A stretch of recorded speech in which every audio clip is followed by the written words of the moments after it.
The Stuff. We are under alien attack by a popular dessert known as the Stuff. The Stuff is a kind of alien invasion body horror 80s movie. It's about a product called literally The Stuff. Genius name, by the way. The Stuff is a kind of sweet dessert that is about as addictive as crack. What could possibly go wrong with something like that?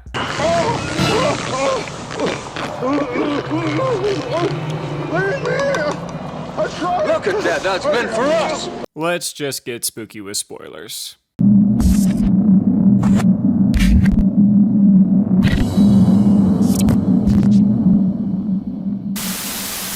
The movie starts off with a random guy walking in the snow near a factory and sees some bubbling white stuff in the ground. He picks up some of it and goes, smells good. And then he just puts it in his mouth and eats it.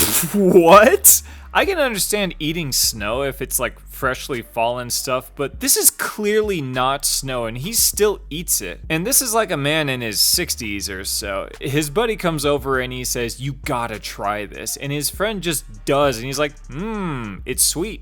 And that's the intro to The Stuff. Oh boy, this is gonna be a movie, I guess. We jump to our kid side of the story, and the youngest son in a family, Jason, goes downstairs for a midnight snack, looks into his fridge and sees a bucket of the stuff and he sees it moving. He freaks out and his dad comes downstairs and gives him a talking to before sending him back upstairs. And then the dad just eats the stuff that his son said he saw move on his own. Yeah, I guess I'd probably do the same. We then jump to a couple of ice cream CEOs on a boat. There is a lot of jumping around in this movie, by the way. They hire a former FBI agent, now private detective nicknamed Mo, to investigate the stuff because even though it's FDA approved, everything about the product is kept pretty secret. We see some of the stuff's advertising and promotions and they are all pretty terrible and kind of fun to watch. Mo lies his way into a promotion of the stuff with some runway models. Are they like the leftovers? Why the hell are runway models promoting a product that's basically a new yogurt? Anyways, Mo, being a sly guy, smooth talks his way to the director, Nicole, who is actually responsible for the stuff's success since she has done most of the promotion for it. And since he tells her that he is a big time oil guy, she's like, fuck it, let's do business. Actually, no, that's not right. A more accurate summary would be her saying, fuck me, then let's do business. I love how easy the romance storylines are in these 80s movies. Halloween Season of the Witch has a hilarious one as well. We jump to a pretty random scene of our little guy Jason destroying hundreds of the stuff products in a store. It's actually pretty impressive how shitty the store workers are for taking so long to stop a 7-year-old from destroying well over $1,000 worth of product. Our detective goes to see an FDA guy to get more details about the stuff, but not surprising, he doesn't really have anything, just says that, look, the stuff's not medicine, it's just food that tastes good. Right, because orally consuming medicine, we really gotta look into. Orally consuming food, if it tastes good, it's fine. He even admits to feeding his dog the stuff, which explains why the dog is acting super weird. And the only reason I'm bringing this scene up is because it leads up to my favorite scene in the whole movie. After Mo leaves, the FDA guy is attacked by his dog and he's trying to go for his phone and the dog grabs the phone line and disconnects it. Reminds me of Slaughterhouse. And then we get some practical effects and the dog vomits up the stuff as he attacks his owner. Mo goes to some rundown town because a lot of mailing for the stuff goes there and we meet up with one of the best side characters ever, Chocolate Chip Charlie.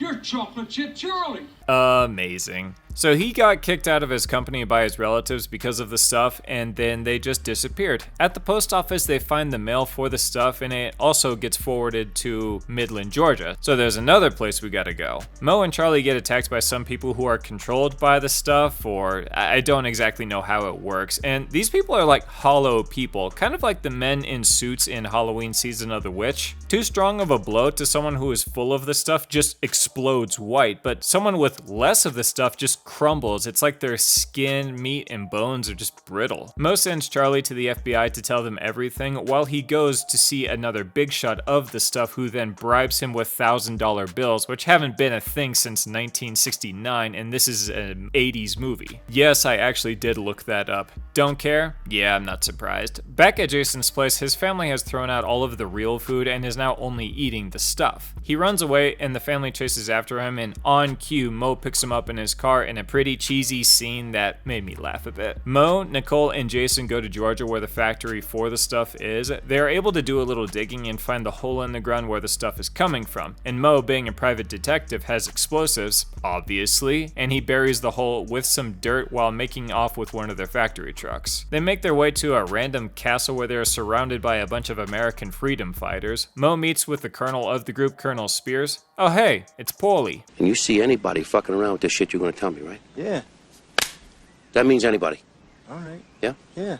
Mo has some dirt on the colonel that makes him listen to Mo, but Mo then uses the government putting fluoride in the water system to convince him that the stuff is the new next terrible thing. He's like, alright, let's do it. So they go back to the factory to kick some ass, and the whole time, some super upbeat USA to the rescue type of music plays.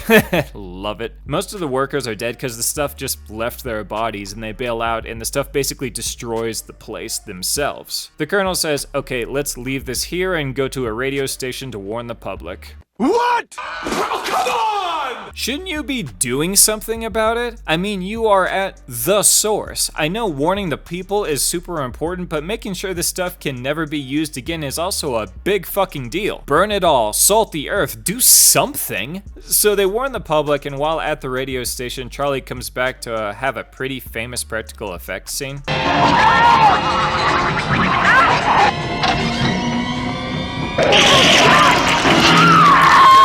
They deal with him, and then we jump to the message they sent out to the public, and immediately it works, of course. The public turns on the stuff. In the final scene of the movie, we have Mo meeting with the stuff CEO who has teamed up with the ice cream guy that hired Mo at the beginning of the movie, and they are about to introduce the taste, which is 12% the stuff, 88% dairy. Still very addictive, but not deadly. And Mo has Jason bring in a box of the stuff and forces the guys at gunpoint to consume 10 buckets apiece, and the movie ends with the stuff being sold on the black market. This movie is all over the place. The stuff sometimes shows a kind of intelligence with self-preservation, but then at times it seems just like corporate greed and people's addictions.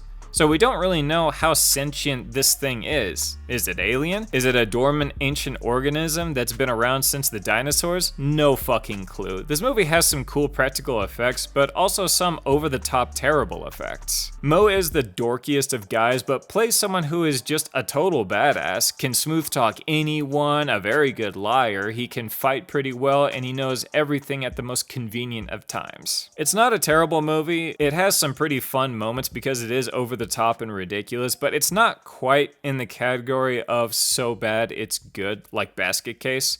Tomorrow is Cobweb, which I already reviewed. You can click the link in the description for that one. Stay spooky.